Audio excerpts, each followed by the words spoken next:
খুবই জটিল, আর এই বয়সে তো এটা এখন অপারেশন করা যাবে না। আরে ডক্টর হইছে কি বলেন না? আসলে হইছে কি, ওনার 4টা হার্ট ব্লক হয়েছে বুঝছেন। এখন অপারেশন করলেও ওনার লাইফ রিস্ক হতে পারে, আর না করলে তো হবে কিছুদিনের মধ্যে উনি মারা যাইতে পারে। আপনি কি বলতেছেন ডক্টর? হ্যাঁ, এটাই সত্যি। আর যতদূর পারেন ওনার সব কথা মেনে চলবেন, আর ওনার পছন্দের সকল খাবার ওনাকে খাওয়াইয়েন, আর যা বলে সব মেনে চলেন। এখন আপনারা পেশেন্টের সাথে দেখা করতে পারেন। আরে আমি তো ভাবছিলাম তুমি আমাকে বিধবা কইরা চইলা গেলা, কিন্তু তুমি তো এখনো জীবিত আছো। যাই হোক, আরে তুমি অনেক ভালো অ্যাক্টিং করছেন, ভাবিনি এতটা ভালো অ্যাক্টিং করবা। Good job. দাদু আপনি ঠিক আছেন তো? আমরা তো অনেক ভয় পেয়ে গেছিলাম, আপনার কি হলো না হলো? আর কি ঠিক, ডাক্তার তো বলছেই, সব তো শুনলাই নাকি? কি হবে এখন, খালি মরে যাব, মরার দিন গোনা। আমার কথা তো কেউ শোনে না, আমার নাতি তো আমার কথা শোনে না। দাদু কি কথা তোমার আমি শুনি নাই বলো? আমি তো তোমার সব কথাই শুনি। আরে তুই বিয়া করবি কবে বেটা? নাত বউটার মুখ দেখে যাব না নাকি?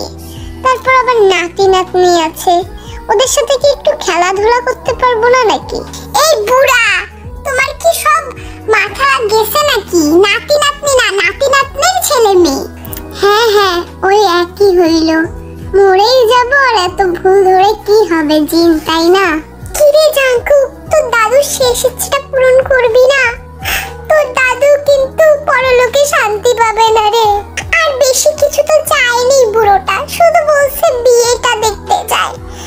আর আজ হোক কাল হোক বিয়ে তো করতেই হবে। দাদু বেঁচে থাকতে বিয়েটা করে ফেল। তোরা কি করবি না বল? তোরা দুজন বিয়েটা করে ফেল। দাদি তুমি এগুলো কি বলছিস? আমরা বিয়ে করব মানে? কি রে, তোরা বিয়ে করতে পারবি না? তোরা তো দুজন দুজনকে ভালোবাসিস, একটু তাড়াতাড়ি বিয়ে করলে কি হবে? তোর দাদুটা চাচ্ছে একটু। হ্যাঁ দাদি, আমরা বিয়ে করব। আমরা যত তাড়াতাড়ি সম্ভব বিয়ে করব। দাদুর লাস্ট ইচ্ছাটা আমাকে পূরণ করতেই হবে। আর দাদু আমার জন্য যা করেছে অনেক। চলো তে তোমাকে বাড়িতে পৌঁছায় দিয়ে আসি। জাঙ্কু, দাদিটা কি বলতেছে? আমাদের বিয়ে মানে? এসব তো এগ্রিমেন্টে ছিল না। আমাদের শুধু এগ্রিমেন্ট একদিনের জন্য হয়েছিল, আর আমি আপনার একদিনে গার্লফ্রেন্ডের নাটক করছি। আমাদের কিন্তু এগ্রিমেন্ট শেষ। আরে আমি কি জানতাম নাকি হঠাৎ করে এই অবস্থা হয়ে যাবে, দাদু এভাবে অসুস্থ হয়ে পড়বে? আর আমি যে কোনো মূল্যেই হোক দাদুর লাস্ট ইচ্ছাটা পূরণ করতেই চাই, যে কোনো মূল্যে, এট এনি কস্ট। এই জন্য আমাদেরকে একটা কন্ট্রাক্ট ম্যারেজে সাইন করতে হবে। 6 মাসের জন্য আমি তোমাকে বিয়ে করব। এই জন্য তুমি যত টাকা চাবা আমি তত টাকাই দিব। কি পাইছেন আমাকে? হ্যাঁ, আপনার হাতের কাঠের পুতুল, যে যখন চান তখন শুধু এগ্রিমেন্ট সাইন এগুলা করে আমি আপনার ইয়া হয়ে যাব, তাই না? আর আপনি তো অন্য কোনো মেয়েকেও গার্লফ্রেন্ড বানাতে পারতেন, অন্য কোনো মেয়েকেও তো বিয়ে করতে পারতেন। আমাকে কেন? এর জন্য তুমি দায়ী, কারণ তুমি আরেকদিন আমার রুমে কেন আসছিলা? আর রুমে আসছিলা জন্যই তো রিপোর্টাররা ছবি তুলে সব নিউজে ভাইরাল করে দিল। এখন আমার দাদিও দেখে ফেলছে, সব দোষ তোমারই। এখন দোষ করছো, এখন সাজা ভুগতো। তো এইভাবে অনেকদিন চলে যায়, আর এনগেজমেন্টের দিন সময় এসে যায়। এখন তার বান্ধবীর সাথে কথা বলতেছে, যে বান্ধবী তাকে এতদিন থাকতে দিয়েছে তার বাড়ি। বান্ধবী, তোকে কিন্তু আমার এনগেজমেন্টে যেতেই হবে, যে কোনো মূল্যে, বুঝছিস? তুই ছাড়া আজকে আমি এতদিন কোথায় থাকতাম তাও জানি না। তুই আমার কলেজার টুকরা বান্ধবী, তোকে আমার এনগেজমেন্টে যেতেই হবে, যেতেই হবে। তুই ছাড়া কিন্তু আমার কেউ নাই বান্ধবী, প্লিজ। আরে সত্যি কথা, আমি তোর এনগেজমেন্টে যেতাম, কিন্তু আমার বয়ফ্রেন্ডের বসের এনগেজমেন্ট, সে আমাকে অনেক জোর করছে আসতে হবে, আসতেই বলছে, একই দিনে পড়ছে, বুঝছিস? আমি কি করব এখন বল? তারপরে যেতেই হবে আমাকে। আমি বিশ্বাস কর তোর এনগেজমেন্টে যেতাম। কি বলতেছিস? তুই ছাড়া আমার কেউ নেই। আচ্ছা ঠিক আছে, তো এখন একদম এনগেজমেন্টের দিন। কিরে বান্ধবী, আমি জানতাম তুই আমার এনগেজমেন্টে আসবি। তুই মজা করতেছিলি তাই না সেদিনকে? মজা করতেছিস? আর তুই এখানে কি করতেছিস আগে বল? এটা তো আমার বয়ফ্রেন্ডের বসের এনগেজমেন্টে আমি আসছি। আরে তার মানে তুই কি? ও বান্ধবী, তুই একটা বড়লোক ছেলেকে পটায় ফেলছিস। সে এত বড়লোক ছেলেকে? তোর ভাগ্যটা অনেক ভালো। কি যে আমার কপালটা ভালো সেটা আমিই জানি। আচ্ছা বান্ধবী, তোর বয়ফ্রেন্ড কোনটা? আমাকে একটু দেখা। আরে ওই যে তোমার বয়ফ্রেন্ড? ও, এই শয়তান বিলাইটা। তো এনগেজমেন্টের সময় জাঙ্কুক তেকে ডাকে, তখন জাঙ্কুক তেকে দেখে একদম হা হয়ে যায়। দেখে অনেক বেশি সুন্দর লাগতেছিল। জাঙ্কুক তেকে দেখে তার চোখ সরাইতে পারতেছে না। মুখটা বন্ধ করো জাঙ্কুক, মশা ঢুকে যাবে। কোনোদিন কি আমাকে দেখো না? I am sorry. তো তে meet my business partner mister Jhope. আর মিস্টার জেহোপ এটা হচ্ছে তে, আমার ফিয়ান্সে। তো জেহোপ তেকে দেখে একদম স্তম্ভিত হয়ে গেছে। এটা কিভাবে হতে পারে? একদম ওর মতো। কি বলছেন মিস্টার জেহোপ? কার মতো? Excuse me mister Jungkook. এখন জেহোপ ওয়াশরুমে এসে, না না না, এটা কিভাবে হতে পারে? একদম অবিকল ওর মতো। সেই চোখ, সেই মুখ, সেই হাসি। এটা কিভাবে হতে পারে? এটা ও নয় তো? অন্যদিকে মিস্টার জেহোপের আবার কি হলো? আপনার বিজনেস পার্টনার আপনার মতোই। উইয়ার্ড। সব বিজনেসম্যানরাই কি এমন হয়, না আপনারাই এমন? আমি কি সব বিজনেসম্যানদের মতো না?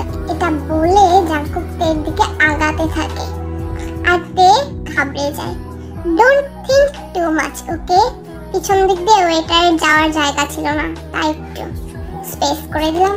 আমি জানতাম আপনি সবার মতো না, কারণ আপনার মাথার সমস্যা। সবার মাথা তো ঠিকই আছে, আর আপনি মাথার সমস্যার পাশাপাশি আপনি লুচ্চা বেটাও, আর আপনার ক্যারেক্টার খোট আছে, বুঝছেন? হোয়াট? আরে আস্তে আস্তে, আপনি ভুলে যাচ্ছেন আজকে আমাদের এনগেজমেন্ট। মানে কন্ট্রাক্ট এনগেজমেন্ট। তা কি হয়েছে? কিন্তু এনগেজমেন্ট তো, সবাই তো এনগেজমেন্ট জানে না। তো এখন আমরা চলে যাই সুগা আর জিমিনের কাছে। সুগা, তুমি তো বললে না যে তের সাথে তোমার বসের এনগেজমেন্ট হবে? আরে আমি তো জানতাম না এটা তোমার বান্ধবী। কেন? আমি তো তোমাকে সবসময় তের কথা বলছি, তুমি তাও জানতা না? আরে আমি কি ভাবছি নাকি যে এটা তোমার বান্ধবী? তে তো আরেকজনের নাম হইতেই পারে, তাই না? বুঝছি।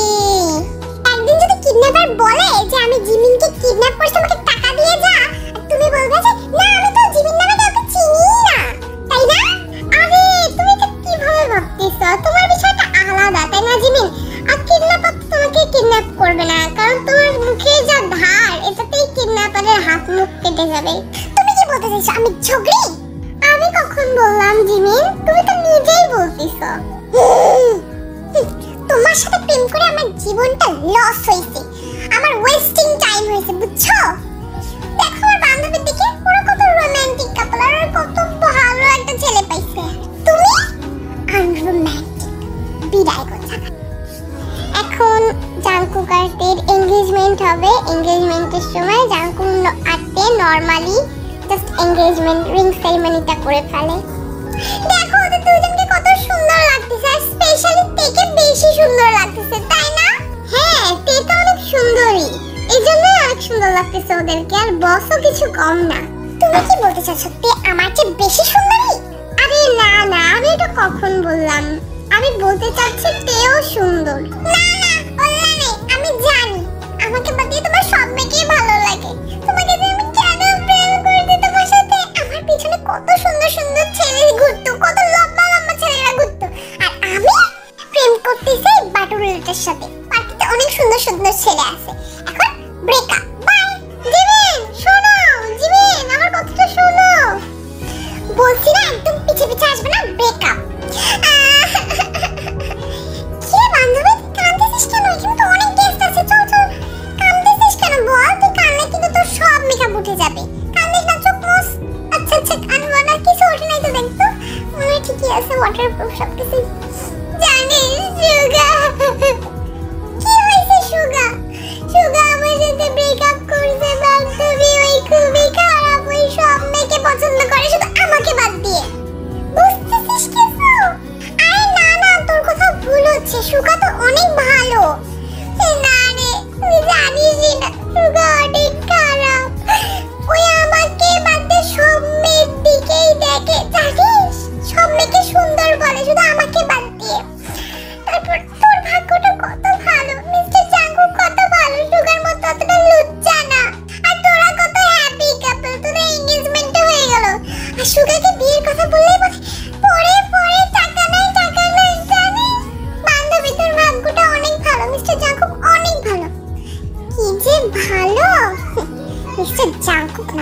মিস্টার লুচ্চা ওই। তুই যদি আসল রূপটা জানতে না তাহলে আজকে আর বলতে পারতি না শুধু কন্ট্রাক্ট আর কন্ট্রাক্ট। জীবনটাই শেষ হয়ে গেল কন্ট্রাক্টে।